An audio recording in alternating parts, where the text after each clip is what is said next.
Hello guys, আসসালামু আলাইকুম। এই যে আমার হাতে ফুল দেখতে পাচ্ছেন। এই যে দেখেন কতগুলা ফুল ফুটে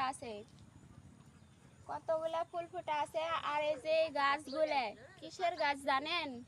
এগুলা হচ্ছে ঔষধি গাছ। যাদের ঠ্যাঙ্গের সমস্যা তাদের ঠ্যাঙ্গের জন্য এটা খুবই উপকারী একটা গাছ।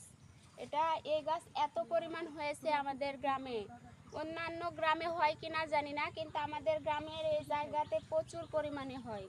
দেখেন কি পরিমাণে হয়ে ফুল ফুটে আছে, এত সুন্দর লাগছে দেখতে, সাদা সাদা ফুল। আমি আবার একটা ছিঁড়েছি, সেন্টটাও খুব সুন্দর। এটা খুবই উপকারিতা একটা গাছ। আপনারা যাদের যাদের দরকার অবশ্যই চলে আসবেন। যাদের ঠ্যাঙ্গের সমস্যা তাদের জন্য খুবই উপকারিতা একটা গাছ। ঠ্যাঙ্গের ওই জায়গাতে যদি এর পাতা বা এর ডাল রস বা শিকড় রস করে থেতো করে রস করে যদি দেওয়া হয় গরম করে, বা এমনিও যদি দেওয়া হয়, তাহলে ঠ্যাঙ্গের সমস্যা ভালো হয়।